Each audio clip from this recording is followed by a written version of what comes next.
franchement. Alors, on va, alors, on va lire un article. Alors, il est où? C'est 6 Rupert sur la rhétorique sémitique.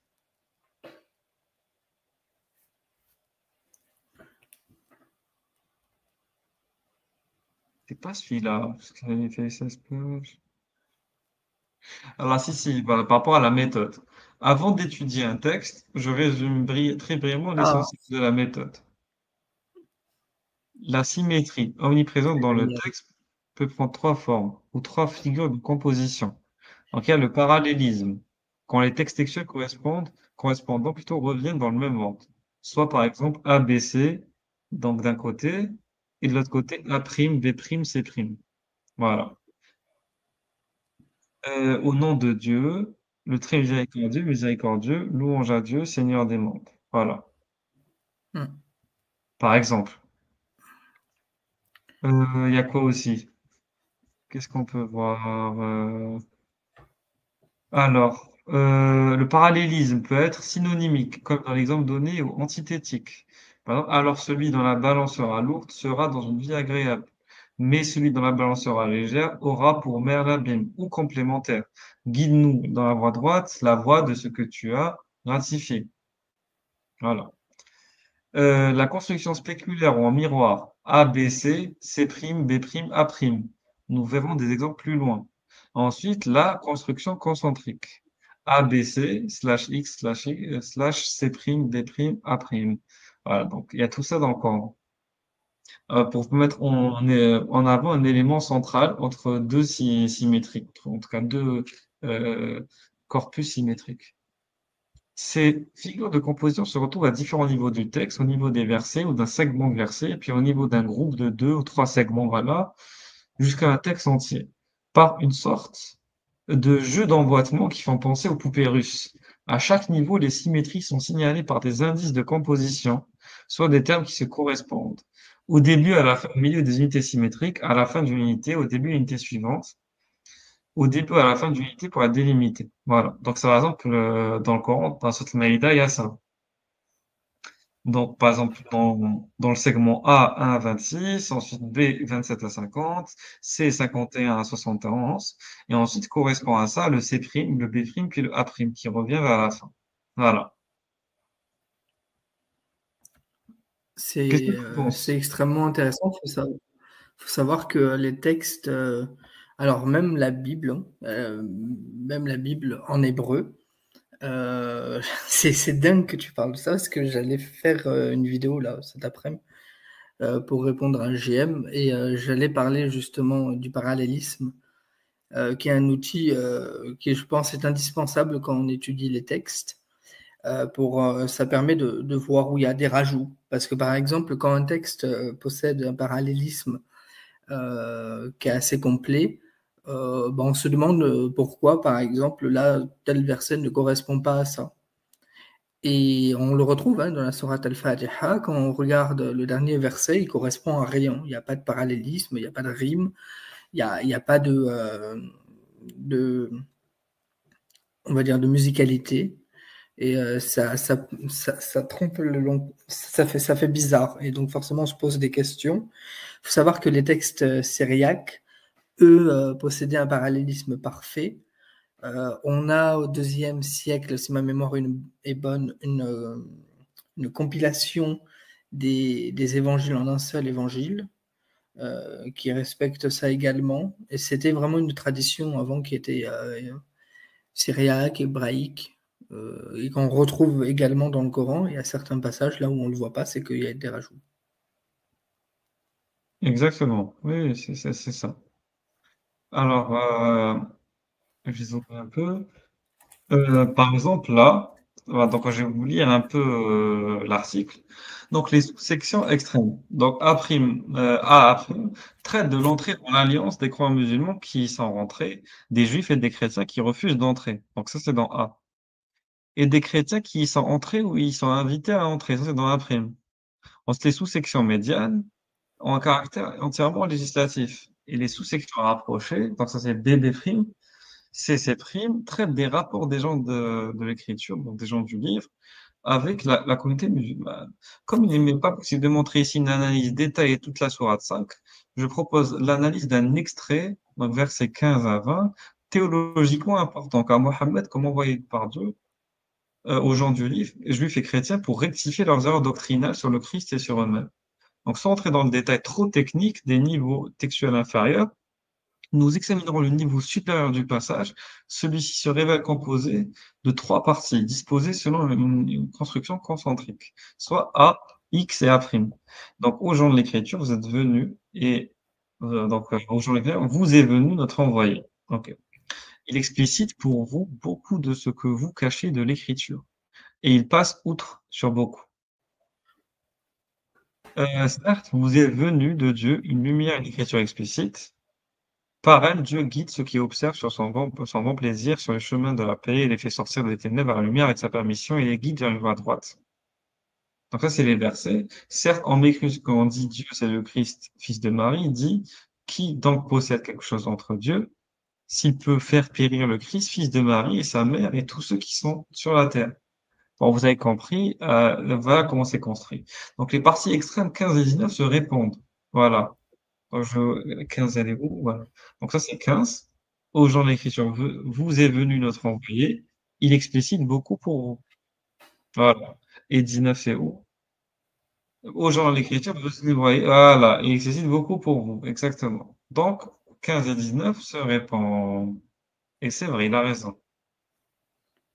Parce que ici, il dit beaucoup de vous cachez de l'écriture et et il passe outre sur beaucoup. Et ici, ça répond après une interruption des envoyés, afin que vous ne disiez pas, il ne nous est parvenu, il nous est pas parvenu d'annonciateur ni d'avertisseur. Pourtant, vous est venu un annonciateur et un avertisseur. Donc voilà, c'est vrai, le verset 15 et 19 se répondent. Et la partie centrale aussi, les correspondances des parties extrêmes 15, 16 et 19 sont les suivantes. Elles comprennent chacune deux morceaux. Les premiers morceaux commencent de manière identique. Aux gens de l'écriture, vous est venu notre envoyé. Il est explicite pour vous. Donc ça se dit 15 AB, 19 AB. Le thème de l'envoi du prophète a une mission d'explication, introduit le début du passage, donc réapparaît à la fin. Donc les seconds morceaux commencent également par vous sans et est venu, ou chaque fois suivi des deux termes qualifiant Mohammed, qui est un annonciateur et un avertisseur. Son message est une lumière et une écriture explicite. Donc la partie centrale 17 et 18 est formée de deux sous-parties parallèles, comptant elles aussi chacune deux morceaux. Voilà, vous comprenez un peu comment c'est analysé. Et voilà, il prend une sourate et il essaie de trouver la structure, en tout cas schématique, des segments de versets. Donc, j'ai pas forcément ça que je vais dire. Moi, ce qui m'intéresse, c'est de ce qu'a dit Rassoul. Donc, l'analyse rhétorique qui introduit à une lecture contextuelle du Coran. C'est ça qui nous intéresse en vérité. Donc, l'intérêt majeur de l'analyse rhétorique réside en effet dans le fait qu'elle permet une lecture contextuelle du texte, c'est-à-dire une lecture qui situe chaque élément du texte dans le contexte littéraire, de l'ensemble sémantique dont il fait partie. Donc, le morcellement du texte a sans doute été la principale raison pour laquelle tous les commentaires classiques commentent ce texte verset par verset, de manière atomiste, peut-on dire, en dehors de toute considération du contexte littéraire immédiat de ces versets. Donc, cette lecture atomiste a été renforcée par le fait que les versets sont commentés par des éléments externes au texte, ce qu'on appelle techniquement les occasions de la révélation. En recourant à des faits de la vie du prophète, puisés dans les traditions hadiths, les commentateurs donnent la raison historique présumée pour laquelle tel ou tel verset aurait été révélé, lui donnant un certain sens. Or, quand un verset est restitué dans son contexte littéraire, délimité par la composition textuelle dont il fait partie, son véritable sens apparaît le plus souvent sans qu'on ait besoin de recourir à ces occasions de révélation, dont on peut penser qu'elles ont été forgées après coup pour expliquer les obscurités du texte. Voilà. C'est ce qu'il faut comprendre. Je donne pas, voilà. Et là, il donne un exemple. Le verset 106 de la sourate 2. Qui parle de l'abrogation. Dès que nous abrogeons un verset ou dès que nous faisons oublier, nous le remplaçons par un autre meilleur ou semblable. Ce verset est présenté par les juristes Fuqaha comme le fondement coranique de la théorie de l'abrogation, selon laquelle certains versets du Coran en abrogent d'autres. Cette théorie a permis de résoudre d'apparentes contradictions entre les versets, surtout les plus normatifs. On a donc considéré que les versets les plus récents abrogeaient les plus anciens. Et pour déterminer quels étaient les plus récents, on a admis a priori que les versets les plus rigoureux et les plus restrictifs devaient être les plus récents, et qu'ils abrogé les versets les plus doux et plus tolérants qui les précédaient, en fonction de certaines pédagogies divines, tolérant momentanément des comportements qui par la suite reviennent à être interdits. Or, pour en venir au verset 106 de la sourate 2, si on le restitue dans son contexte, on voit qu'il ne veut absolument pas dire ce qu'il en fait dire. Ça a été une réponse à des juifs qui protestaient contre Mohammed parce qu'il avait proclamé dans sa récitation du Coran des versets de la Torah, tout en les modifiant. À cette accusation de falsification, Dieu répond qu'il est libre d'abrocher une révélation antérieure par une nouvelle meilleure. Donc en vérité, mais même la vraie explication, elle est catastrophique en fait, parce que c'est Bien vrai. sûr. Moreau, il répond au juge qu'il l'accuse de plagier, voilà, et de falsifier des textes. Ah là là là là, c'est catastrophique, catastrophique. Plusieurs commentateurs musulmans du XXe siècle, Madoudi, Youssouf Ali, Mohamed Ali, Mohamed Assad, et pourtant, donc Madoudi qui est l'un des pères de l'islamisme moderne, et encore tout récemment, l'islamologue Geneviève Goguillot a dénoncé l'erreur d'interprétation de ce verset, mais enfin. Cette doctrine continue de circuler comme une quasi-certitude dogmatique. Dans les années 60, Ahmed Hassan, chercheur musulman, s'étonne. Il semble étrange que certaines des plus éminentes autorités en tafsir aient manqué la question centrale de ce verset. Ben oui, parce que si ce verset au final, il parle pas de l'abrogation au sein du Coran, mais l'abrogation vis-à-vis de la Torah, ça change tout. Ça change tout. Ça prouve que le Coran est contradictoire. Parce que l'abrogation, c'est la seule chose qui sauve le Coran de la contradiction, et encore, et encore, et encore. Imaginez si on enlève l'abrogation. Tout le texte est contradictoire. Il n'y a plus rien qui est logique. Que la sourate 9. Voilà, si je veux dire un truc, vas-y, Rassoul. Non, non, moi, j'avais rien à dire, hein, franchement. On En fait, arrive à... c'est Attends, après, attends, tu vas voir après, en fait, dans l'article, il va continuer, il va mettre des références pour prouver qu'il y a bien un parallélisme à faire avec la Bible et comment ça a été fait. ouais, ouais, exactement. Voilà, de l'analyse rhétorique à l'intertextualité. Cette dernière affirmation ne découle plus de l'analyse rhétorique proprement dite, mais d'un prolongement de celle-ci dans l'intertextualité. Le contexte d'un verset, en effet, déborde parfois de l'intratexte du Coran, vers d'autres textes avec lesquels le Coran manifeste quelques contacts. J'en donne d'abord un exemple extrait du passage que nous avons analysé plus haut. Une série de termes dans la première partie du passage le met en effet en lien avec le texte de l'évangile de Luc. Donc l'expression les chemins de la paix, 16a, ne se trouve nulle part ailleurs dans le Coran, mais elle figure dans le cantique de Zacharie, dans l'évangile de Luc, accompagné de plusieurs termes que l'on retrouve également dans ce verset de la sourate 16. On va voir ensemble. Attends, je vais essayer d'agrandir un peu. Je vais régler. Voilà, on va lire ensemble. Donc, Cantique de Zacharie, dans c'est de l'évangile de Luc, chapitre 1, versets 76 à 79. Et toi, petit enfant, tu seras appelé prophète du Très-Haut, car tu marcheras devant le Seigneur pour lui préparer des voies, pour donner à son peuple la connaissance du salut et par la rémission de ce péché. Je m'arrête là et je vais dire pour Sourate Maïda, au jour du livre, vous est venu notre prophète. Il explicite pour vous beaucoup de ce que vous cachez de l'écriture, et il passe outre sur beaucoup. Certes, vous sont venus de Dieu une lumière et une écriture explicite. Mais c'est quasiment la même chose. Ah oui, oui, oui, oui, c'est quasiment la même chose, ouais. Donc on continue ici. Donc on revient à Zacharie. Grâce au sentiment de miséricorde de Dieu, dans lesquels nous a visité l'astre d'en haut, pour illuminer ceux qui demeurent dans les ténèbres et l'ombre de la mort, afin de guider nos pas dans le chemin de la paix. Et ici, ça dit quoi? Dieu guide les chemins de la paix, ceux qui observent son bon plaisir, et il les fait sortir des ténèbres vers la lumière, avec sa permission, il les guide vers la voie droite. Mais c'est là, c'est littéralement la même chose. Je suis désolé, c'est pas possible. On a plein de parallélismes comme ça à faire. Là, c'est vraiment qu'un exemple. Sami Al-Dib, lui, il a fait un Coran complet hein, où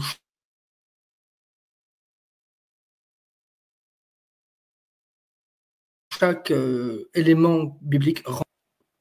C'est affolant.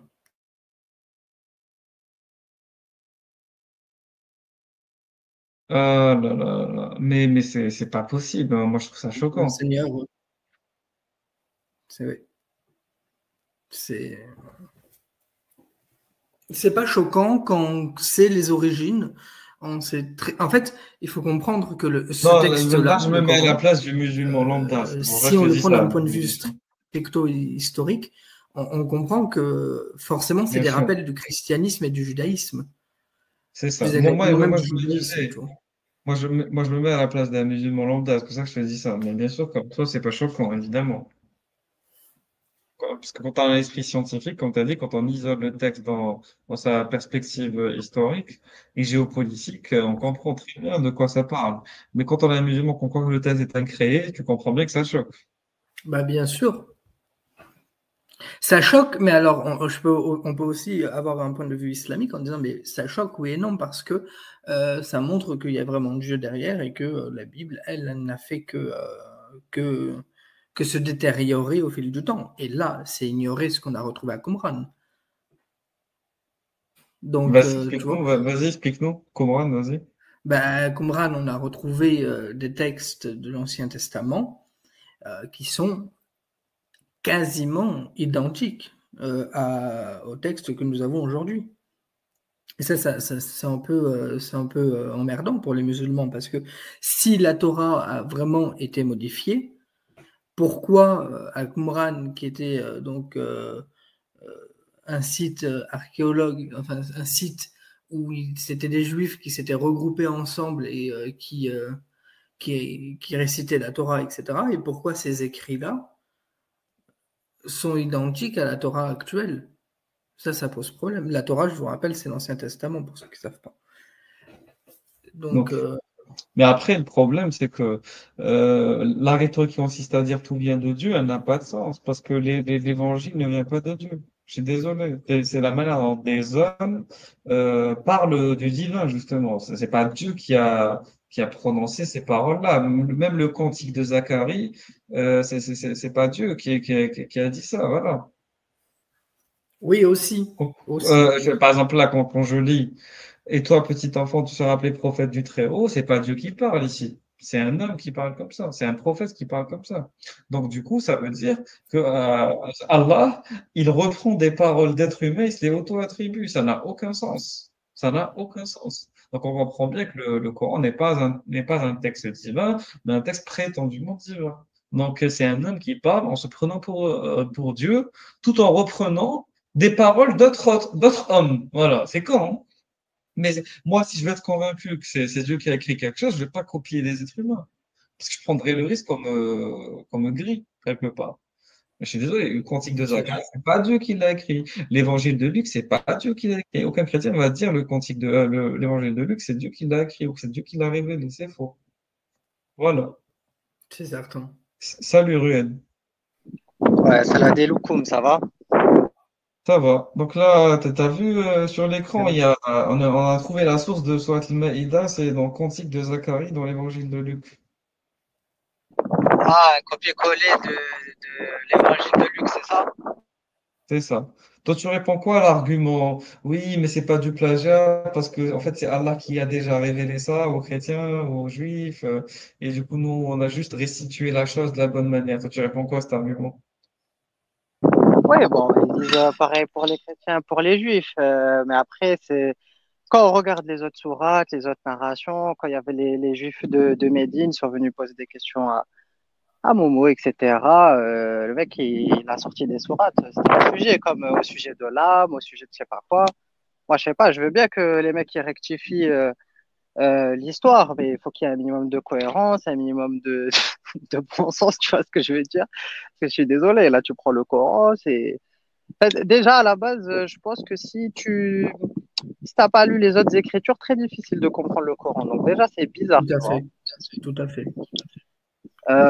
Et pourtant, et ce qui est paradoxal, moi, ce que je trouve qui est paradoxal, c'est que on a besoin d'un côté de connaître les autres écritures et de l'autre, tu as les hadiths où le prophète il blâme Omar parce qu'il avait récolté, c'était la Torah, c'est ça? C'est ça. Il lui a dit le Coran ne te suffit pas. Le Coran ne te Donc moi, suffit pas, ya Omar, ya Omar. Donc moi, je sais pas, je veux bien, tu vois, mais au bout d'un moment, il faut qu'il y ait un peu de cohérence entre le Coran, les hadiths, les narrations, parce que pour l'instant, on n'y comprend pas grand-chose. Même Exactement. dans tout ça, quand on regarde d'un point de vue historique, ce que les musulmans n'aiment pas faire, évidemment, c'est qu'il y a quelque chose qui est vraiment bizarre. Le Coran nous parle d'Ancien Testament, mais il ne nous parle pas vraiment d'Ancien Testament. C'est nous qui traduisons pas Ancien Testament. Le Coran parle de psaumes. C'est vrai, Et le Coran ne parle pas des évangiles, il parle d'un évangile. Et tout à fait. ça, c'est extrêmement bizarre parce que on voit chez les Syriaques qui étaient chrétiens, c'était leur habitude, ça, d'avoir un seul évangile qui était le résumé des 4 évangiles, on va dire ça comme ça, hein, pour faire très simple, et d'avoir les psaumes de l'autre côté pour guider la messe. Donc ça, c'est quand même très emmerdant que dans le Coran du 7e, qui était dans cette civilisation avec ces Arabes, etc., qui étaient ensemble entre eux, et ben c'est bizarre qu'ils aient retenu cette version de ce canon biblique et pas le canon qui existait ailleurs dans des autres pays. Ça, c'est extrêmement bizarre. C'est vrai. C'est vrai. Donc, mais justement, en ajoutant ton argument, je complète même, voilà, ma démonstration. Donc, si on considère que le Coran, donc, qui est un corpus de textes tardifs de l'Antiquité tardive, qui a émergé dans un contexte géopolitique et historique qui comprenait donc des Juifs, des chrétiens, des Sabéens et plusieurs sectes, voilà, des Sassanides perses avec le zoroastrisme et plusieurs sectes religieuses différentes.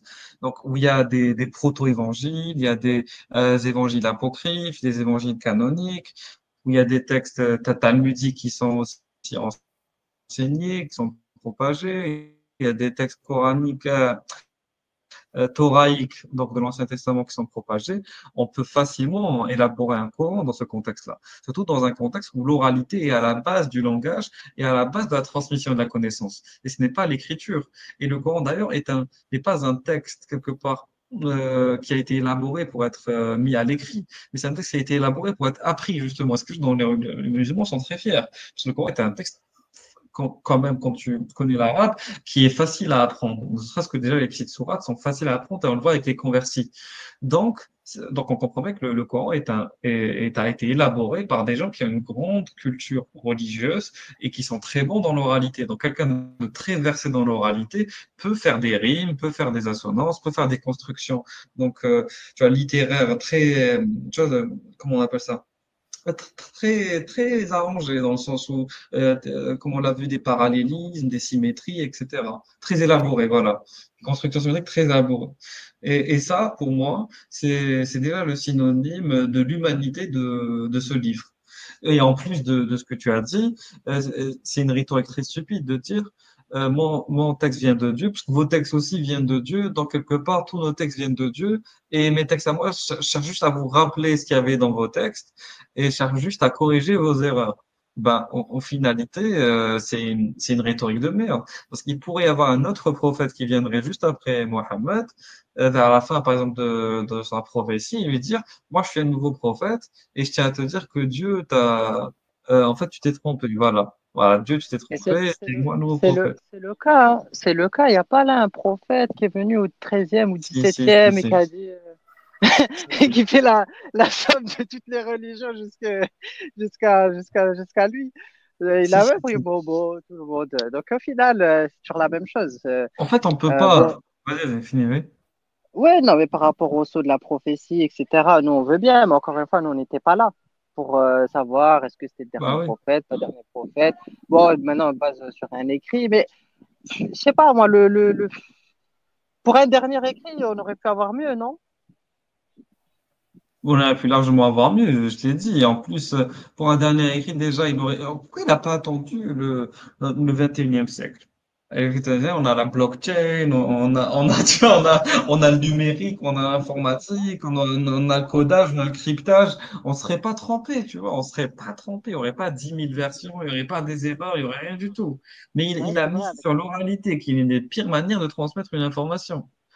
Donc, Bah, donc, ah, vas-y, il aurait pu au moins attendre, je sais pas, moi, l'imprimerie pour éviter au revoir. les erreurs de copie, tu vois, Gutenberg, je sais pas, moi, la base. Non, c'est catastrophique. Voilà, Et, et- avec l'imprimerie, on n'aurait pas eu les mecs qui auraient tenté d'effacer, tu vois, certaines traces dans le Coran. Voilà, et les En élèves. plus, faut être honnête, non seulement Gutenberg, certes, grande avancée, mais je suis désolé, les Allahistes, ils étaient anti-imprimerie pendant un En fait, certain moment, tu vois. il y a une fatwa dans l'Empire ottoman, une fatwa anti-imprimerie pendant un très long moment. Tu as tout à fait raison de dire ça. Donc, au bout d'un moment, je sais pas, moi, si les gens, ils ont un livre inspiré de Dieu et des mecs après te disent on est dans les sciences, etc. Et t'imagines l'imprimerie, c'est quand même quelque chose d'exceptionnel, tu vois. Ah, on est passé de moines ou de prêtres ou de, je sais pas, de scribes, tout ce que tu veux, étaient en train d'écrire sur des os, des pots de cuivre, des trucs, tu sais pas, on les perd, mec, c'est parce que c'est un alif, un battage, truc, je sais pas, mec, ils écrivent, ils effacent, ils réécrivent, parce qu'il n'y avait pas de support, etc. Non, mais franchement, c'est quand même compliqué de croire Bah oui, à toutes ces mais khurafat, hein. Faut être honnête. exactement. Et c'est ça le problème. Le problème, c'est quoi? C'est, c'est que moi, je me dis encore une fois, c'est quoi la logique de mélanger métaphysique et physique? Parce que le Coran est un livre qui est physique. Donc le Coran, c'est quoi? Quand on l'a dit, c'est un ensemble de textes qu'on appelle sourates, chapitres, donc qui sont segmentés en versets. Et ils introduisent, on les a cités par la suite. Le Coran n'a pas été révélé avec ces titres. Les titres sont pour beaucoup été rajoutés par la suite avec les compagnons. Donc voilà, c'est comme ça que se constitue le Coran. Même le découpage du Coran s'est fait par la suite, etc. Donc Allah, il a envoyé juste quelque part, si on prend le côté métaphysique, des inspirations à mots, voilà, ou soi-disant des fois il y a l'ange qui vient lui dicter mot par mot, mais ça n'a aucun sens parce que bon, on va pas rentrer dans la complexité de la révélation métaphysique, on va juste arrêter sur le physique. Physiquement, qu'est-ce qu'on a? Physiquement, on a une langue qui est l'arabe qui a pris du temps à se mettre en place, à se façonner, parce que l'arabe mohammedienne n'est pas l'arabe qu'on a actuellement. Il n'y a pas toutes les mêmes Mhm. règles, il n'y a pas exactement voilà, la même codification, parce que l'arabe a pris donc plusieurs siècles à se codifier, à se standardiser, voilà, à se standardiser, parce qu'il n'y avait pas un Ouais, arabe standard à l'époque de Momo. avant qu'il y ait, Il y avait des dialectes. Comme dit Oui, Mohamed Darkoun, avant qu'il y ait le corpus islamique clos. Ça a pris c'est du ça. temps. C'est ça, c'est ça. Donc il fallait une langue standardisée à laquelle se référer. Bon. Et suite à ça, donc on peut pas maintenant dire que Allah, métaphysiquement, il est lui-même responsable de ce qui a écrit dans la Bible, de ce qui est écrit dans les traditions rabbiniques, de ce qui est écrit ensuite dans la Torah, de ce qui a ensuite écrit dans les traditions chrétiennes. Il est responsable aussi des légendes mésopotamiennes. Il est responsable des Sabéens. Il est responsable voilà, c'est trop, des Zoroastres. C'est trop, c'est trop. C'est-à-dire qu'il est responsable de toutes les khurafat qui existent sur Terre. Oh, quand même. Tu vois, de toutes les légendes, de toutes les mythes, de tous les contes à dormir debout.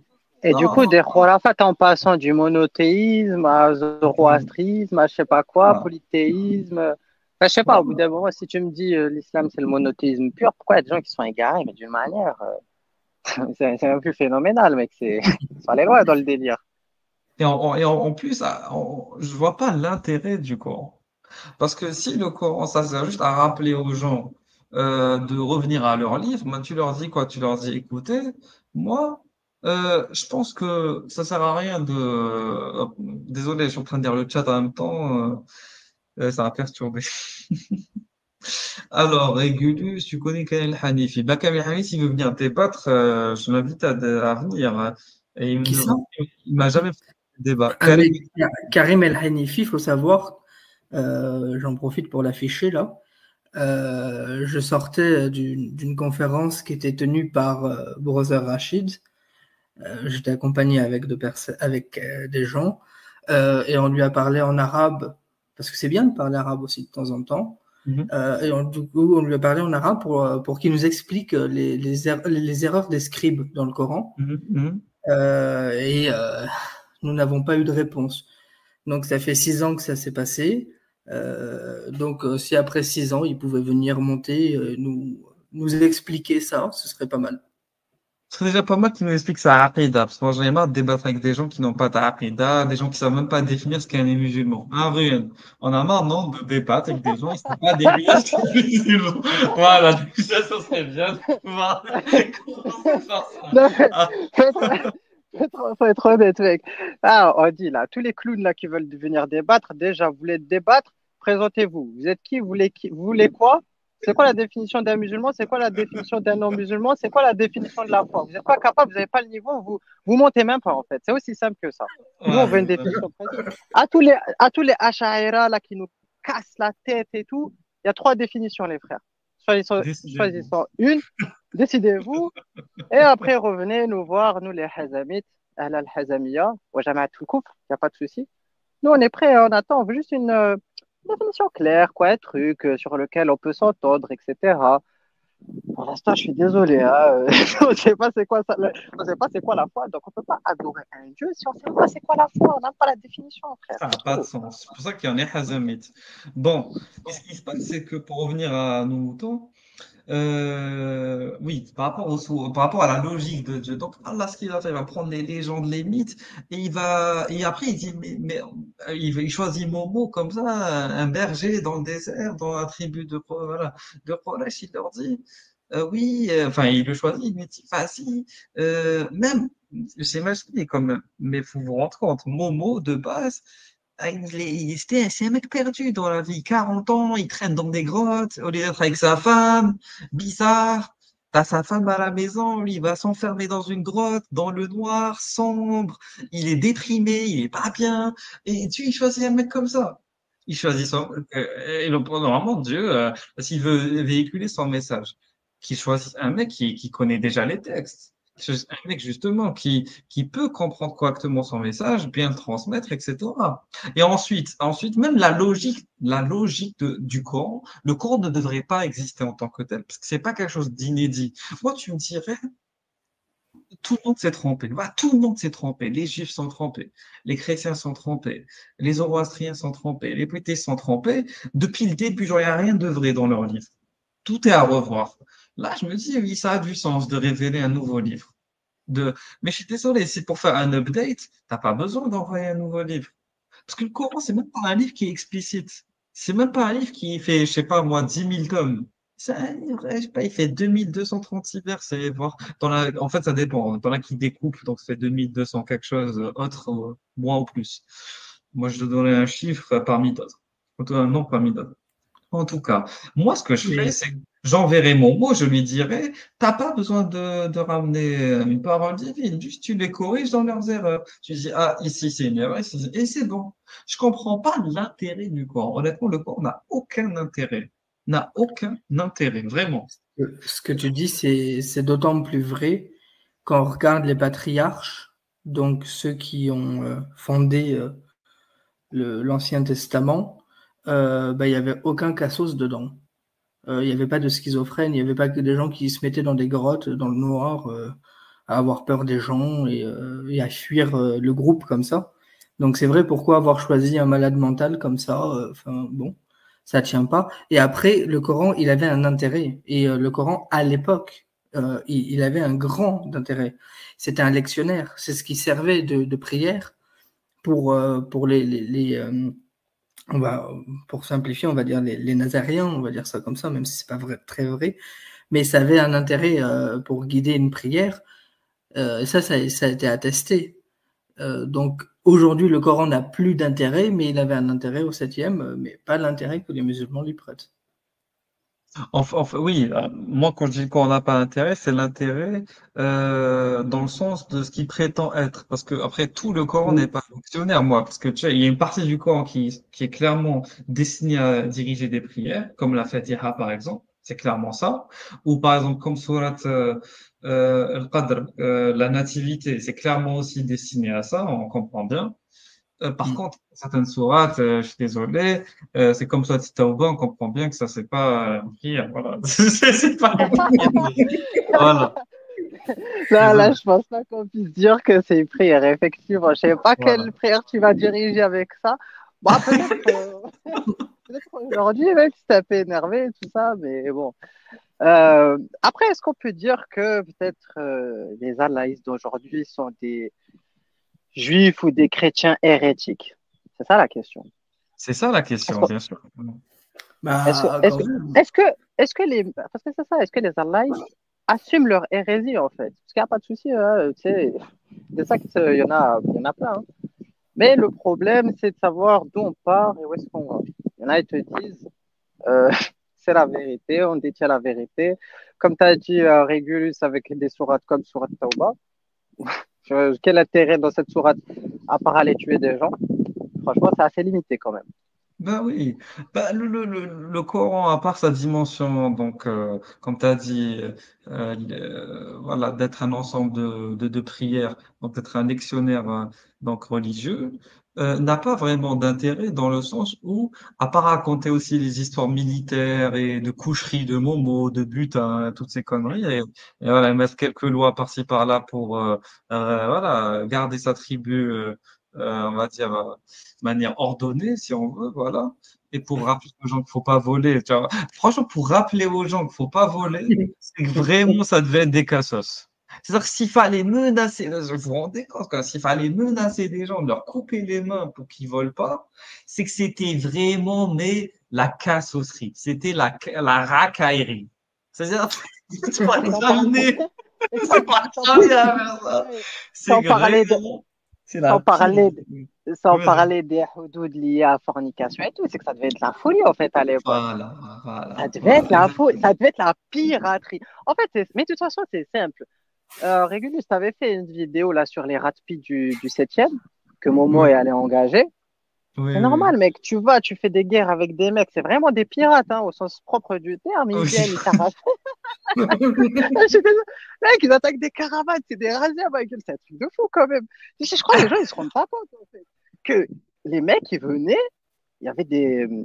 À l'époque, là, de l'Arabie, tellement que l'équipe de Momo, ils tapaient les caravanes. Comme aujourd'hui, il y a des gens, ils tapent les camions de la Brinks. Ils étaient obligés de contourner, de prendre d'autres chemins. Et malgré ça, tu avais les Ratpi qui venaient et qui les attaquaient. Au bout d'un moment, c'est normal que les gens, ils en ont marre. Et je pense que c'est après là qu'ils ont fait la bataille de Badr, si je me souviens bien. Ils ont Mhm. serré, frère. Ils ont serré. Tu peux pas, mec. Tu prends un chemin, un autre, tu te fais attaquer, embuscade, razzia. Mec, il te dit, ils ont fait 80 batailles. Hein. Les premiers hadiths qu'ils ont rapportés, c'est les livres, les chroniques par rapport aux batailles et tout, avant de raconter les trucs par rapport à l'ascétisme et je sais pas quoi, et on est tous ensemble et tout, ils te parlaient des batailles militaires. C'est un truc de fou quand même. C'est un truc de fou. Non, c'est trop, c'est trop, c'est trop. Mais justement, donc voilà, il y a tout l'aspect militaire donc, qui est évoqué, l'aspect donc des corrections civiles, puisque Momo fallait bien qu'il gère sa tribu, son armée, etc. C'est pour ça que le Coran s'adresse qu'à des hommes, parce qu'il s'adresse à des soldats en fait, tout simplement, des soldats qui ont des familles. Voilà. Il fallait qu'il utilise les khurafat, donc les légendes et les mythes, pour les maintenir sous sa coupole. Parce qu'en fait, d'après vous allez me dire pourquoi Régulus, il a pas juste, il n'aura pas juste dit, moi, ce que je veux, c'est dominer politiquement sur l'Arabie. Non, mais ça va pas marcher. Qui va le suivre? Ils vont lui dire, pourquoi est-ce qu'on devrait te suivre toi, mais pas quelqu'un d'autre? Pourquoi est-ce qu'on devrait se soumettre à toi et pas quelqu'un d'autre? Il a fallu qu'il crée un imaginaire à ces gens-là. Voilà, un imaginaire pour mieux les soumettre, pour mieux les contrôler, pour mieux les manipuler, pour mieux les amener là où ils veulent. Mais il faut comprendre ce qui s'est passé. Il faut comprendre ce qui s'est passé. Ce qui s'est passé pendant une bataille. Je sais pas si vous connaissez la célèbre bataille où tu as des gens qui a été perdus par les musulmans. Vous la connaissez? Attends, je vous la montre. Il faut comprendre pourquoi ils ont perdu. La bataille de Uhud. Vous savez ce qui s'est passé pendant la bataille de Uhud ou pas? C'était du sale. Non, il faut comprendre ce qui s'est passé pendant la bataille, vraiment. Qu'est-ce qui s'est passé d'après vous?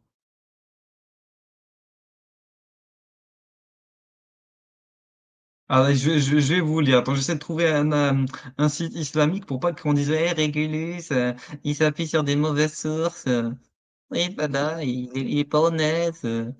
Bon, on va aller lire sur El-Kenz. El-Kenz, c'est musulman, El-Kenz, ok. Voilà. On va On lire prend on va tout, lire la on bataille prend, de... on prend toutes les sources qu'ils veulent, mec. Alcans, on prend les sources des Allaïs, des islamologues, tout ce que tu veux, mec. Nous, on veut juste lire. Et après, on revient sur les comparaisons, parce que ça, c'est intéressant. Ah, il est parti, Rassoul, merde, dommage. Je pense pas qu'il doit t'occuper. Alors, on va parler de la bataille, ok? Alors, le mont Uhud, donc situé non loin de Médine, a été rendu célèbre par la bataille qui s'y déroula en l'an 3 de l'Hégire, 625 après Jésus-Christ. Après la victoire éclatante des musulmans contre les Mécois pendant la bataille de Badr, qui eut lieu un an avant, il fut impossible pour le clan de Quraysh d'accepter cette défaite, qui fit périr les meilleurs d'entre eux. Donc le désir de vengeance fut immense. De retour à la Mecque, les vaincus se mirent d'accord pour mettre tous leurs biens au service d'une cause, la guerre contre l'islam et contre les musulmans. Donc c'est l'islamophobie. Bah, moi, ça me rappelle l'islamophobie. L'islam, quand les musulmans, c'est l'islamophobie. Non, mais je vous jure, faut comprendre un truc, c'est quand les islamo-gauchistes disent qu'on est islamophobe, ils nous mettent au même rang que des soldats, des militaires, ils nous mettent au même rang que les polythéistes de Quraysh, vraiment, qui veulent les buter. Pour eux, nous sommes voilà, des monstres qui cherchent à les tuer, alors que c'est plutôt eux qui cherchent à nous tuer. Je parle des islamistes pour être précis. Les islamistes qui sont dans le djihad, dans une perspective de djihad, donc immédiate, s'ils nous avaient à leur proximité, ils nous tueraient. Il faut comprendre un truc, c'est que tous les gens qui parlent par l'islamophobie, quelque part, il y a juste une différence de degré d'adhésion et de conviction. C'est-à-dire que par l'islamophobie, ça implique quoi? Ça implique, en fonction des versets du Coran et du contexte donc islamique, de combattre à mort les gens qui luttent contre l'islam, mais pour eux, contre les musulmans aussi. Nous, on lutte pas contre des individus, on lutte contre des lois, on lutte contre un paradigme, une civilisation. Voilà. C'est vrai ce que tu dis, Régulus, parce que par exemple, si on prend le Coran, c'est un livre où il y a différents versets, différentes sourates. Il y a un verset qui te dit, si par exemple, tu entends des gens critiquer l'islam et tout, tu t'assois pas avec eux, tu reviens quand tout ça c'est fini. Voilà, ça par exemple, ça c'est l'islamophobie gentille, tu vois. Tu vois, des méchants islamophobes, on leur fait rien. Par contre, dans d'autres sourates, hein, comme surat Tawbah, là, les islamophobes, je suis désolé, il faut les combattre, c'est clair, net et C'est précis. ça. C'est ça. Donc c'est ça le problème, c'est que tout ça, c'est des concepts que faut savoir de quoi on parle à chaque fois et surtout de quoi on est accusé. Parce que si on nous accuse, je sais pas, de blasphème et que c'est ça combattre l'islam, ou juste lire, par exemple, les sources et là, on nous dit on combat l'islam, on t'imagine, mec, ils nous disent qu'on combat l'islam en lisant les sources islamiques, mec. C'est ouf quand même. C'est de la folie, c'est de la folie. C'est-à-dire que pour eux, un musulman est un combattant d'islam. Alors si c'est ça. Alors Abu Muslim, c'est un combattant d'islam. MDS, c'est un combattant d'islam. On est tous des combattants d'islam. Mamar, c'est un combattant d'islam. Non, ça, c'est stupide. Si le fait de lire des sources te fait de dire un combattant, c'est con. Alors qu'un imam lambda devient un combattant. Alors qu'il fait juste que lire les sources et faire des rappels. Ça n'a aucun sens. Ça a aucun sens. Ça a aucun, sachant que, regarde, nous, on est Hazamites. Moi, si je prends la définition simple de, parce que si on est Hazamite, on est dans le giron de l'islam, comme dirait l'autre. Hein? C'est juste que nous, on ne sait pas c'est quoi la foi. Donc, on ne fait pas d'adoration, on fait rien, parce que nous, on ne sait pas c'est quoi la foi. On ne peut pas adorer un Dieu si on ne sait pas c'est quoi la foi. Donc, dans tous les cas, euh, si on s'en tient à la définition des mecs là qui nous disent l'islamophobie, quelqu'un qui appartient à l'islam, une appartenance réelle ou supposée. Donc nous, c'est réel ou supposé puisqu'on est Hazami. Donc ils sont islamophobes envers nous en fait. C'est ça qu'ils ne comprennent pas en fait. C'est eux Ah les oui, islamophobes en réalité, mec. Nous, bon, exactement. on est tous islamophobes au final.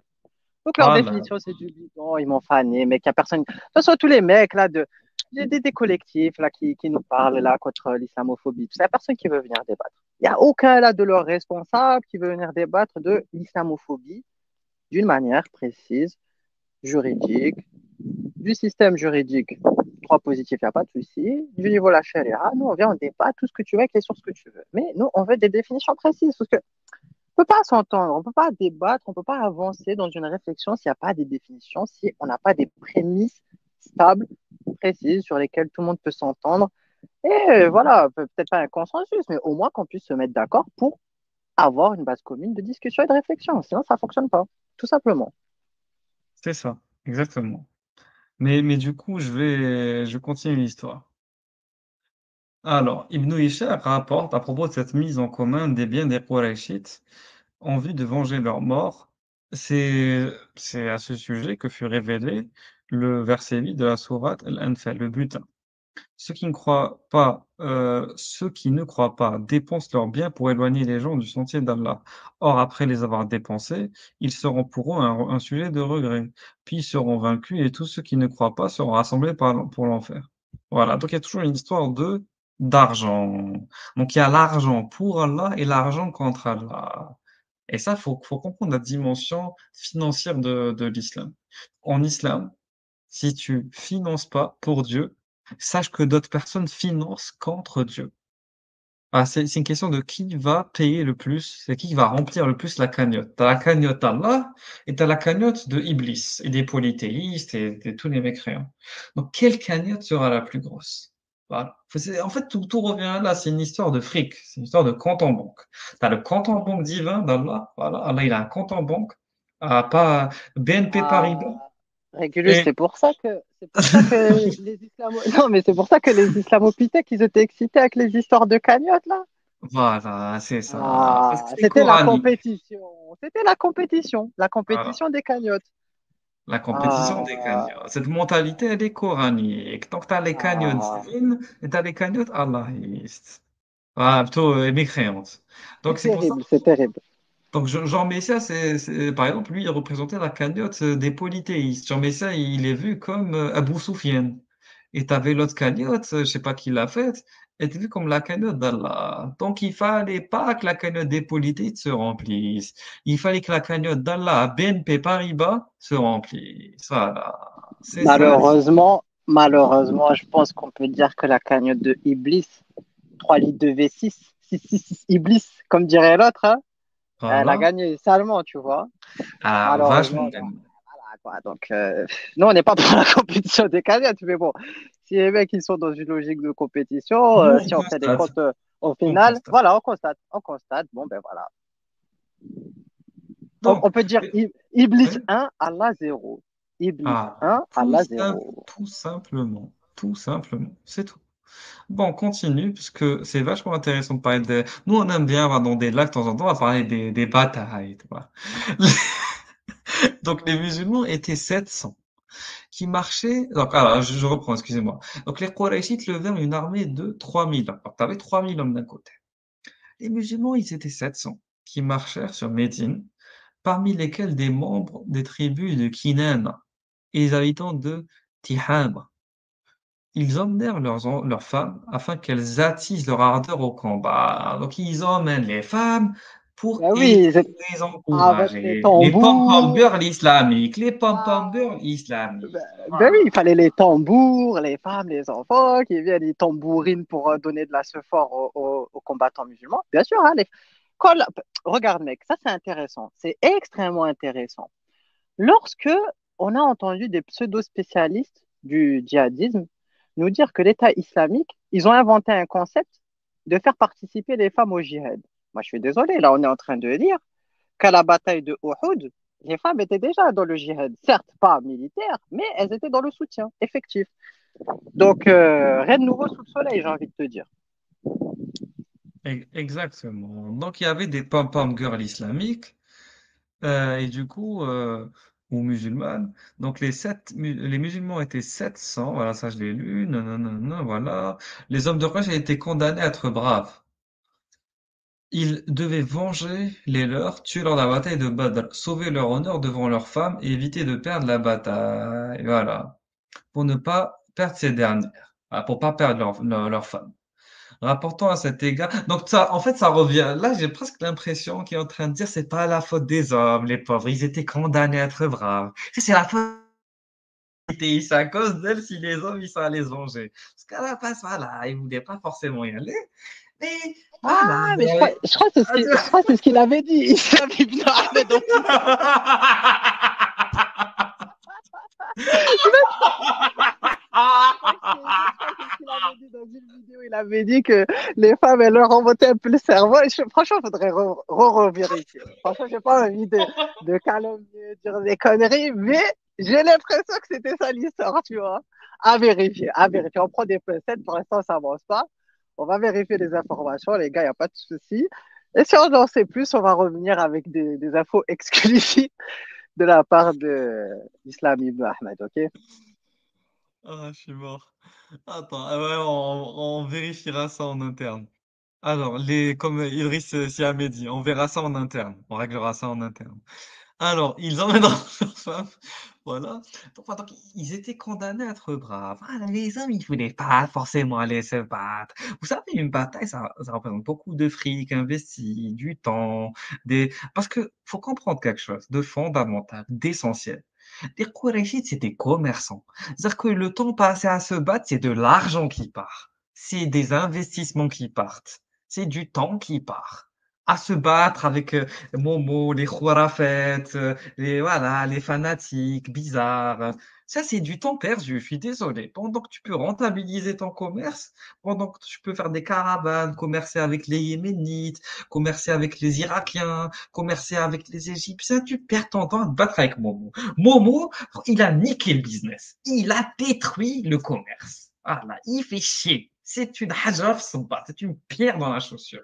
Il t'empêche de faire du rendement. Voilà, c'est ça le problème de Momo en vérité. Il empêche de faire du rendement. Il empêche aux gens de vivre. Parce que c'est des familles derrière qui ont besoin de fric. C'est des enfants qui ont besoin de fric. Oh, bon. Et du coup, il devait venger, voilà. Après, il y a les questions d'honneur, les femmes, elles étaient pas contentes, donc il fallait, pour éviter de perdre la bataille, il fallait donc aller se battre. Mais de base, voilà, ils sont pas intéressés par ça. Eux, ce qui les intéresse, c'est le business. Donc, rapportant à cet égard ce que chanta tambour battant Hind. Comme a dit Akhruin, Hazamit, les femmes, elles avaient des tambours. Voilà, avec les tambours, Hind, donc la fille de Utba, un notable de Quraysh, épouse d'Abi Sofyan, général de l'armée qurayshite. Donc, elle, c'est la femme du général de l'armée qui fait partie de la noblesse arabe de l'époque. Lorsque les deux armées se rapprochèrent l'une de l'autre, donc l'armée musulmane et l'armée des mécréants, qu'est-ce qu'elle a dit? Si vous avancez, nous vous embrasserons et nous étendrons les coussins. Nous étendrons les coussins. Ah, ça, c'est la métaphore qui tue. Nous étendrons les coussins. Comprendra qui pourra. Voilà, moi, j'ai pas expliqué non plus la poésie arabe. J'espère que vous êtes assez intelligent pour comprendre par vous-même ce qu'elle n'entend pas. Et nous étendrons les coussins. Mais si vous reculez, nous vous quitterons comme on quitte quelqu'un qu'on n'aime plus. Voilà, sans pitié. Voilà, comme nous Direct, quittons quelqu'un qu'on n'aime plus. direct. Voilà, voilà. Et donc, du coup, forcément, qu'est-ce qui s'est passé? Les femmes ne pouvaient pas être plus claires. Merci. Voilà, le mec qui a écrit l'article, c'est un bon. Voilà, c'est un bon, il met des termes. Les femmes ne pouvaient être plus claires. Voilà. Lorsque les troupes musulmanes arrivèrent à Uhud, le prophète plaça ses hommes entre le mont Uhud et les lignes ennemies. Il ordonna à quelques archers de rester cachés sur les côtés et à une cinquantaine d'autres de se positionner sur un monticule. Ces 50 archers reçurent pour ordre de tenir la cavalerie de Quraysh loin des positions musulmanes. Ils ne devaient absolument pas bouger, vaille, que les musulmans soient défaits ou qu'ils réussissent à vaincre l'ennemi. Les archers devaient rester à leur place. C'était important, c'était un poste stratégique. Les archers devaient rester sur la montagne et pas bouger. Voilà. L'armée islamique était disciplinée et déterminée, comme dans toutes les batailles qu'elle mènera, Zama, soi-disant. Le combat fut âpre et les guerriers valeureux. Les soldats du prophète réussirent à avancer et à enfoncer les troupes ennemies, les lignes ennemies, voilà. La déroute des Quraysh était proche, leur défaite s'annonçait cinglante. Même la mort de Hamza, valeureux compagnon de l'oncle du prophète, ne suffit pas à dissiper le sentiment de défaite qui envahit l'armée des polythéistes. Voilà. Et qu'est-ce qui s'est passé par la suite? Voyant la victoire toute proche, une cinquantaine d'archers, ceux que le prophète avait positionnés sur le monticule et à qui il avait ordonné de ne pas bouger, dévalèrent la pente qui mena vers le camp adverse, vaincus afin de prendre le butin. Seul Abi Abdullah ibn Jubayr demeura dans ses positions en compagnie de 9 compagnons, décidés à désobéir aux ordres du prophète. Donc imagine, voilà, 40 archers avaient été positionnés au monticule, 40 archers, t'as que 9 qui sont restés. Donc, tu as un ratio de 4 personnes sur 5. Imaginez 4 personnes sur 5. 4 personnes sur 5. 80%. Je sais pas, on ne peut pas faire plus clair.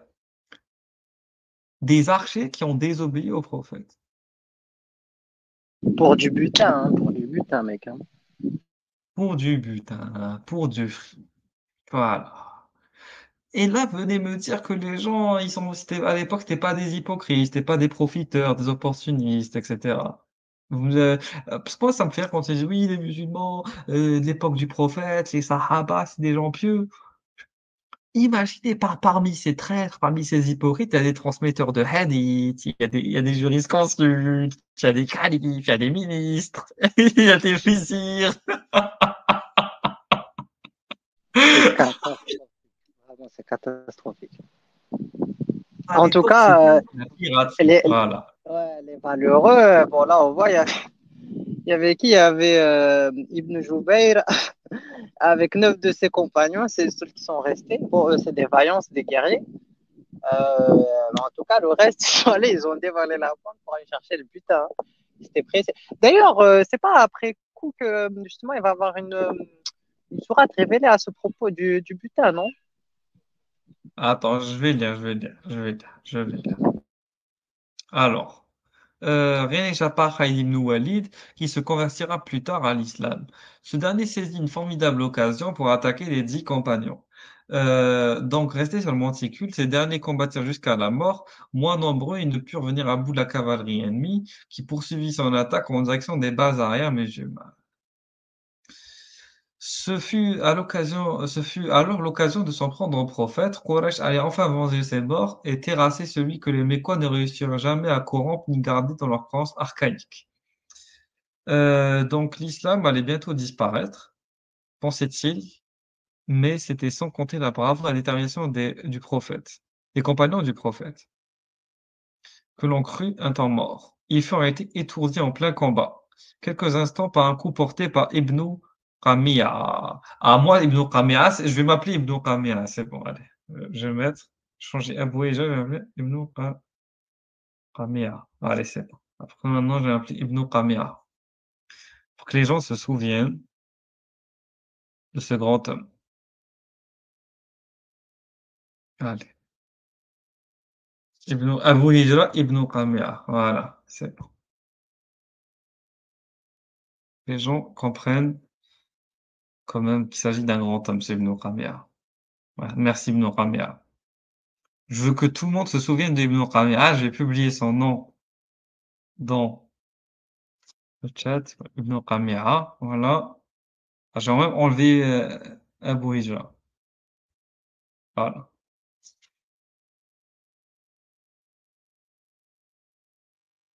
Voilà. Excellent. Voilà. Donc, je continue. Alors, ce coup le fit chanceler, ce qui suffit à son nation à croire mort. Donc, ouais, donc vous me dites le prophète, il est imposant, il est fort, voilà, il a l'agilité au combat. Il s'est fait éclater par un coup. Un coup, ça l'a fit chanceler. Ça le fit chanceler. Il lui a fait une One Punch Man, il lui a fait une McGregor versus Rizal. Il a mis une patate, il est tombé KO salement, tu vois. Coup de poignet Ah, gauche. Allez, direct. Il a cru qu'il était mort, frère, direct. ah, c'est catastrophique.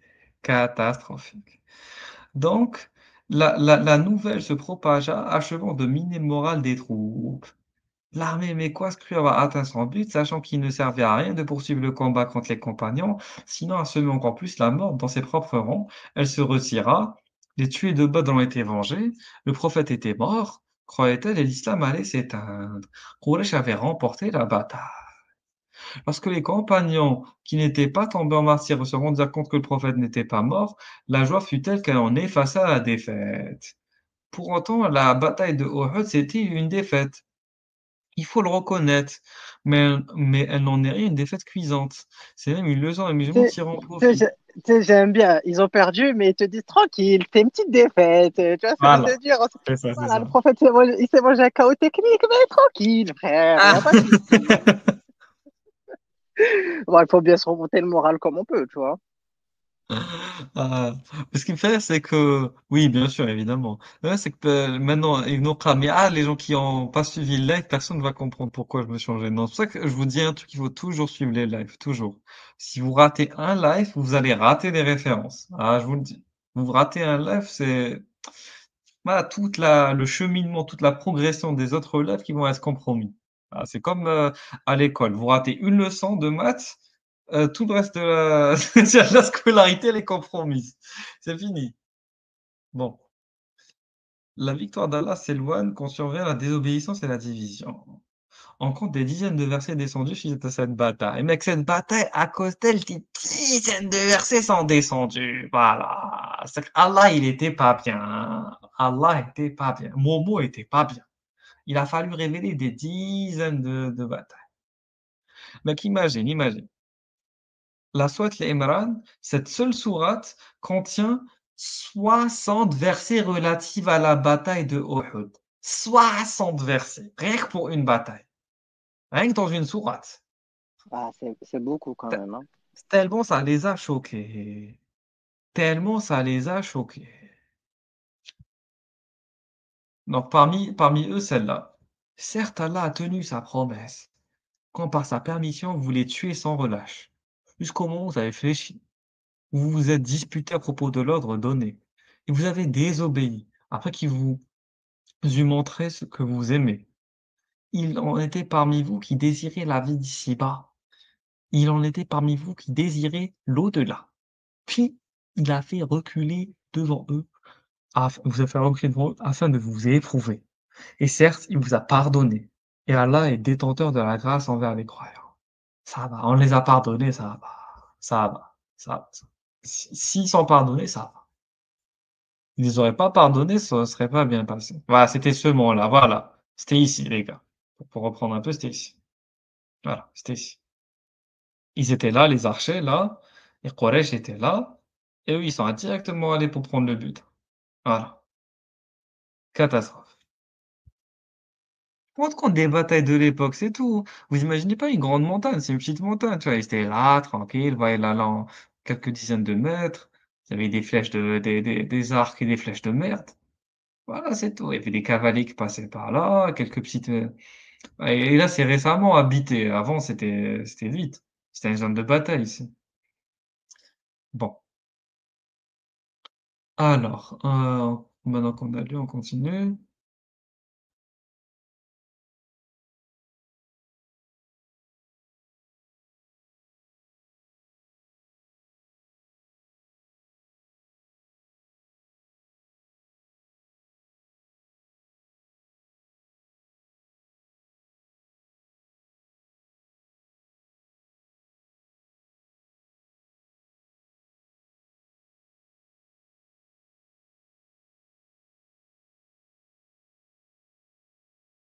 Ouais, oui, pour finir sur voilà, sur l'argument du Coran qui est censé être divin. Je suis désolé, mais c'est pas parce qu'un livre. Écoute, imaginez, c'est très simple. Imaginez que il y ait des livres qui parlent d'un événement, ok? Ou de plusieurs événements. Et moi, j'ai un livre postérieur, donc ces livres-là, je sais pas, ils datent du Xe siècle, du XIe siècle, du XIIe siècle. Moi, je viens avec un livre en 2021. Je suis désolé, je peux pas juste dire, voilà, j'ai reçu une révélation et donc ce que vous avez suivi depuis tout le temps, c'était faux. Et moi, je suis venu pour vous corriger, comme ça, sans preuve, sans preuve, parce qu'il n'y avait pas de preuve concrète, Momo. Momo, il serait venu avec des textes qui datent justement de ces siècles-là, d'anciens textes, qui datent de dizaines de, ouais. Et dire, regardez, là, vous êtes trompés, parce que j'ai retrouvé un texte qui datait de cette époque-là, qui vous contredit, comme ce que font les historiens maintenant d'ailleurs. Là, oui, ça aurait du sens. Mais non, lui, il vient après avoir entendu d'autres personnes voilà, nazaréennes ou peut-être ébionites ou d'autres sectes judéo justement chrétiennes, lui dire non, mais nous, on a telle croyance, on a telle interprétation. Et après, il va venir, il va reprocher aux chrétiens catholiques, trinitaires, il leur dit non, votre interprétation, elle est fausse. Mais c'est pas, il vient pas les corriger sur une falsification. En fait, c'est pas une question de signification, c'est pas une question de perte de sens. Ou de perte de matériel et, religieux. C'est pas des versets qui ont été changés ou dont le sens a été mal compris. C'est juste une question d'interprétation exégétique ou de vision ou de tradition religieuse. C'est ça qu'il faut comprendre, en fait. Les catholiques n'ont pas considéré les mêmes versets que les orthodoxes, qui n'ont pas considéré les mêmes versets ensuite beaucoup plus loin par la suite que les protestants, les évangélistes, etc. C'est-à-dire que les chrétiens, comme les musulmans, et comme les juifs d'ailleurs, se sont fragmentés sur la manière dont il faut aborder les textes dans leur dimension théologique, christique, etc., angélique et tout. C'est normal. C'est normal parce que les êtres humains ne sont jamais globalement entendus sur tous les sujets du monde. Voilà. Et surtout dans une religion, tu verras jamais tous les religieux qui revendiquent d'un même texte être d'accord. C'est pour ça qu'une religion, c'est pas le meilleur système, c'est pas le système le plus fiable quand tu cherches à avoir un consensus. Tu verras très rarement un consensus dans une religion. Maintenant, tu peux voir des consensus dans des courants religieux. Voilà, parce qu'un courant, ça ne suit pas, ça suit d'ailleurs une vision, une interprétation de textes religieux. Ça adhère à une sélection de traditions religieuses, etc. Donc, il y a beaucoup plus de chances de voir un accord entre des religieux appartenant à la même secte ou au même courant. Mais malgré tout, par exemple, en islam, on voit que même dans les sectes, ils ont des divisions. Donc, c'est pour ça que pour moi, l'islam, c'est la religion du chaos et de la division. Voilà. Bon, pas que pour moi, pour la plupart des gens qui étudient le sujet d'ailleurs. Bon. Et ce qui se passe, donc ça a aucun sens. Par exemple, si tu viens voir quelqu'un, tu lui dis, je viens te corriger. Comme j'ai vu dans le chat, ce qu'on appelle les updates, les patchs. Un jeu, par exemple, on vient le patcher. Ou par exemple, je sais pas moi, un projet, on vient le updater, c'est-à-dire qu'on vient le mettre à jour. Un livre, on peut aussi le mettre à jour, on peut faire une réédition d'un livre. C'est-à-dire que voilà, je vais vous prendre le concept de réédition d'un livre. Moi, par exemple, le Coran des historiens, c'est le Coran qui a été, le Coran, l'ouvrage qui a été réalisé par plusieurs historiens, allemands, anglophones, francophones, etc., européens, qui ont justement collaboré entre eux enfin, mis en avant leurs travaux sur la critique du Coran. Et du coup, cet ouvrage-là va être réédité, va être réimprimé, va être revu, va être recorrigé pour l'améliorer et d'ici 5 ans, peut-être 10 ans, rajouter de nouvelles découvertes, de nouvelles avancées dans l'analyse textuelle, intratextuelle, intertextuelle du Coran. Et c'est normal, en fait, c'est normal. D'un point de vue humain, c'est normal de faire des updates. Mais d'un point de vue divin, ça n'a aucun sens. Ça n'a aucun sens de faire des updates d'un point de vue divin. Déjà, premièrement, parce que Dieu, s'il révèle quelque chose, comment est-ce qu'il peut se permettre de laisser sa révélation être corrompue? Déjà, de un, c'est pas normal. Et pourquoi est-ce que il laisserait sa révélation être corrompue à un temps donné et qu'à un autre temps postérieur, et il décide que ça ne sera plus le cas? Donc la Bible, ok, ça peut se corrompre, mais pas le Coran. Aucun sens. Deuxièmement, ça n'a aucun sens d'écrire un nouveau livre qui n'est même pas complet. Quand on le lit, je vous l'annonce.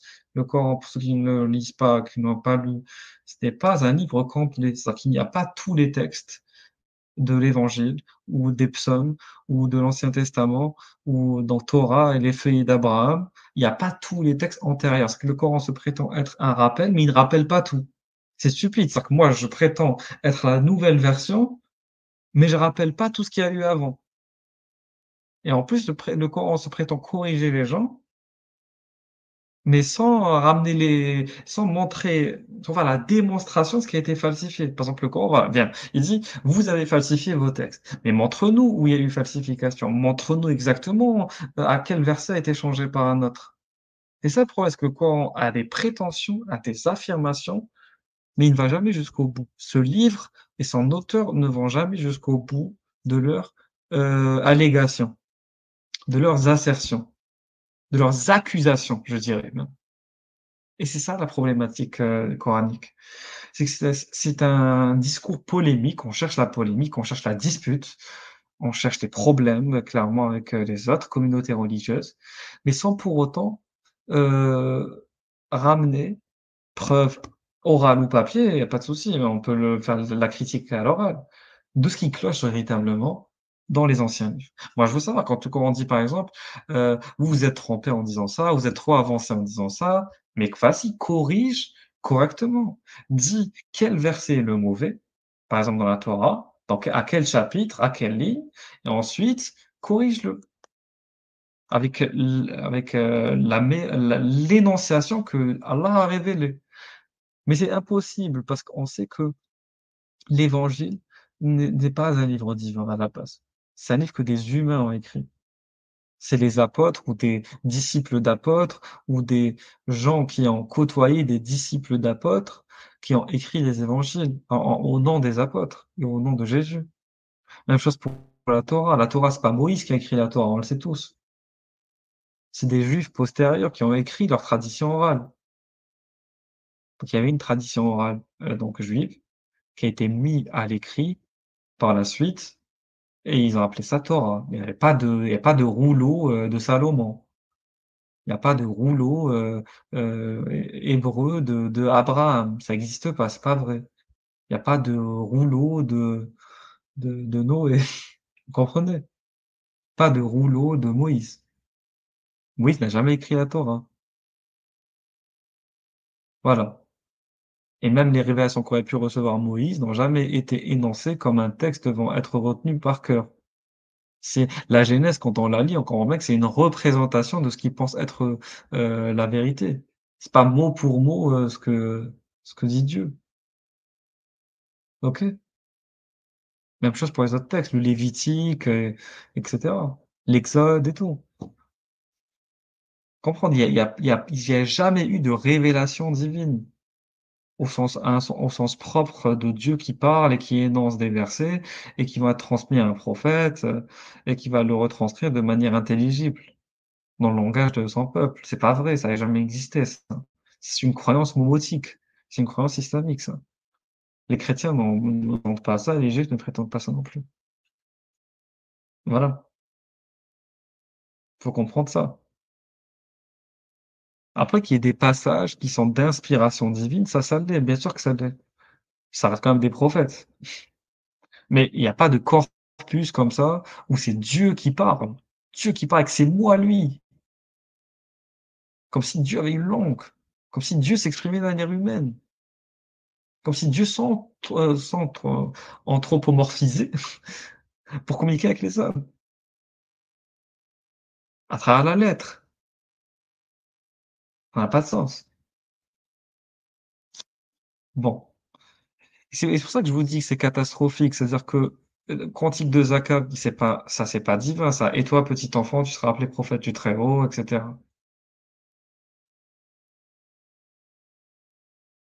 Par exemple, je vais vous relire. Et toi, petit enfant, seras appelé prophète du Très-Haut, car tu marcheras devant le Seigneur pour lui préparer des voies, pour donner à son peuple la connaissance du salut par la rémission des péchés, grâce au sentiment de la miséricorde de Dieu. Normalement, si c'était Dieu qui parlait, il dirait de ma miséricorde. Il parlerait à la première personne, dans laquelle nous a visité l'astre d'en haut, pour illuminer ceux qui demeurent dans les ténèbres et dans l'ombre de la mort, afin de guider nos pas dans le chemin de la paix. Donc là, quand il parle de nos pas, donc là, on comprend clairement que c'est pas Dieu qui parle. Ça parle pas à la première personne ni à la troisième personne. Ok? Donc voilà, c'est ça le souci, c'est qu'on prend des textes qui ont été écrits par des humains, pour des humains. Donc voilà. Dans un contexte purement humain. Il y a rien de divin, dans l'implication de l'écriture de ce texte. Et on le fait passer pour un texte qui vient de Dieu. Voilà, c'est ça le souci, en fait. C'est que Momo a commis Mohammed a commis l'une des pires fraudes intellectuelles. D'essayer de mélanger la physique et la métaphysique, de faire croire un être invisible a, donc énoncé des informations qui ont été énoncées par des humains. Parce que les rabbins, les moines, c'était des humains. qui ont écrit les évangiles et qui ont copié les évangiles et qui ont copié la Torah et voilà, après, par la suite, ont développé toute une tradition hébraïque pour les juifs et chrétienne pour les chrétiens de différents courants, différentes sectes. Voilà. On essaie de les faire passer pour une parole incréée. Vous imaginez quoi? On essaie de faire passer un texte créé par des hommes pour un texte incréé, en utilisant un langage incréé. En utilisant un langage créé justement, ça n'existe pas un langage incréé. Le langage arabe, même si Dieu parle arabe, c'est un langage qui est créé, à moins que vous me disiez que l'arabe a existé de tout temps et en tout lieu. Ça a pas de sens. Ah là là, bon. Donc là, on va lire un peu l'analyse de ces 2 textes. Dans les 2 textes, le prophète envoyé, donc Nabi Rasoul, délivre une connaissance au peuple, celle du salut par la rémission des péchés en Luc, donc chapitre 1, verset 77, et beaucoup de ce que vous cachez de l'écriture dans le Coran, sourate 5, donc verset 15. Donc voilà. Donc là, on compare le salut par la rémission des péchés à beaucoup de ce que vous cachez de l'écriture. OK? Voilà. L'astre d'en haut correspond à la lumière. La Bible de Jérusalem explique que l'astre d'en haut, titre du Messie, et c'est l'astre qui apporte la lumière, justement. Voilà. Donc là, quand on dit il y a une lumière et une écriture explicite, là, en fait, il parle de Jésus. Mais le Coran s'est réapproprié cette parole. Donc, dans les 2 cas, ceux qui tiennent dans les ténèbres sont illuminés et dirigés sur ou les chemins de la paix. Le texte de la sourate apparaît donc comme une sorte de relecture de Cantique de Zacharie, qui lui-même reprend Ésaïe 9:1. Donc c'est une copie de copie de copie. Voilà. Le peuple qui marchait dans les ténèbres a vu une grande lumière. Sur les habitants du sombre pays, une lumière a resplendi. Le même texte d'Ésaïe est cité dans l'évangile de Matthieu, en introduction de la prédication de Jésus. Tous ces textes ont une portée hautement messianique. Dès lors, la reprise des éléments du cantique de Zacharie dans la sourate revêt Mohammed et son message de trait messianique. Cette intention est d'autant plus manifeste quand au verset suivant est niée la divinité du Messie, fils de Marie. Donc là, une lecture attentive de la première sous-section de la sourate révèle nombre d'autres réminiscences bibliques. Mises ensemble, ne laisse aucun doute sur l'arrière-fond deutéronomique de la sourate. Le mélange de lois et de récits, le thème central de l'alliance, la fondation d'un peuple nouveau et celui de l'entrée dans une terre sainte, les injonctions à l'obéissance aux préceptes et le vocabulaire notamment, la répétition de l'aujourd'hui de Dieu est caractéristique du Deutéronome. Donc aujourd'hui, ceux qui sont crédules désespère de notre religion. Ne les craignez pas. Moi, aujourd'hui, j'ai parachevé pour vous votre religion et je vous ai parfait pour vous mon bienfait et j'ai agréé pour vous l'islam comme religion. Aujourd'hui ont été rendus licites pour vous les bonnes choses et la nourriture de ceux qui ont été donnés, ce qui a été donné, l'écriture est licite pour vous et votre nourriture est licite pour eux. Donc tous les éléments sont caractéristiques du Deutéronome. Alors le Deutéronome se présente comme étant le testament prophétique de Moïse qui clôt le Pentateuque. Et donc la Torah, il meurt d'ailleurs en fin du livre sur la tradition, la sourate 5 a été révélée lors du solennel pèlerinage d'adieu du prophète, qui serait mort très peu de temps après. Donc, la situation est frappante, si ce n'est que Moïse n'entre pas dans la Terre sainte, alors que Mohammed, lui, se trouve avec sa communauté triomphante dans la Terre sainte du sanctuaire de la Mecque. La mise en relation textuelle de la sourate 5 avec le livre du Deutéronome met clairement en lumière son caractère de texte-testament conclusif, ce qui conclut qu'il puisse être abrogé par un texte ultérieur, ce qui exclut, excusez-moi, qu'il puisse être abrogé par un texte ultérieur, comme par exemple la sourate 9, comme le voudraient certains.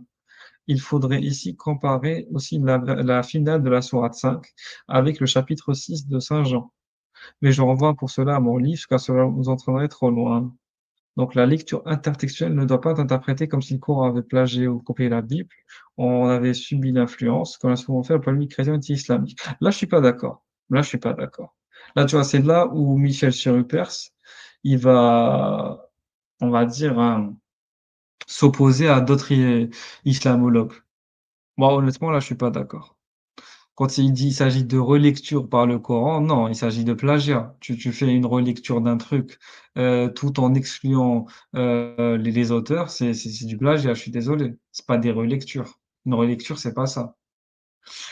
Des textes antérieurs comme la Bible elle-même n'a cessé de relire et de réinterpréter ces textes. Oui, mais la Bible, quand elle réinterprète ces textes, c'est dans le contexte biblique. Là, dans le contexte coranique, on rentre en rupture avec le contexte biblique, justement. Et vient faire des polémiques, vient faire des remontrances, vient remettre en question la véracité de la théologie juive et chrétienne. Donc là, c'est pas une relecture. Tu vois, là, Michel Surupert, je le trouve malhonnête. Quand il dit c'est des relectures et c'est pas des copies ou des plagiats. Parce que moi, si je reviens à remettre en question un texte que j'ai moi-même écrit, je suis pas en train de me copier. Là, je suis en train de me relire. Mais le Coran, c'est pas les mêmes auteurs qui ont écrit la Bible qui ont écrit le Coran. Donc c'est pas une relecture, c'est un plagiat. Je suis désolé, c'est un plagiat. Si tu copies un texte qui n'est pas le tien, sans citer son auteur ou sans lui attribuer en tout cas la paternité, c'est un plagiat. Voilà. Voilà, voilà. Donc, c'est ça qui est intéressant en fait, c'est que des fois, comme quoi on peut être d'accord avec quelqu'un sur 80 des choses, mais pas sur les 10 qui restent. Et moi, même le mec qui va pas dans mon sens, je le cite vers la fin. Parce que ce qui est important, c'est pas qu'on soit tous d'accord. Ce qui est important, c'est de rejoindre la méthode analytique. Moi, je trouve que sa méthode analytique, elle est intéressante. C'est pour ça que je l'ai citée. Pour le j'aimerais bien débattre avec lui, sur la vision qu'il peut avoir de, cette notion de plagiat, de copie, de relecture et cetera. Tout ça, c'est une notion de vision du monde, au final, d'interprétation du monde, de lecture du monde. Voilà, de compréhension du monde. De dire que le Coran, c'est une relecture, qu'il n'est pas, un plagiat, ça s'inscrit dans une, voilà, vision du monde qui est particulière. Voilà, mais bon.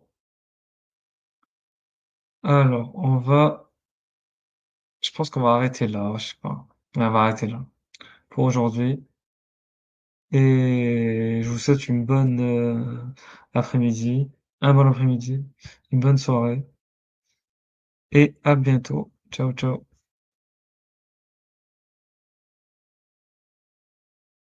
Attendez, je suis en train de lire, Théodéric, ce n'est pas un simple plagiat, c'est vraiment le fait de redonner l'interprétation. Non, c'est les 2 en fait. C'est les 2. C'est un plagiat et aussi, une relecture du plagiat. C'est les 2.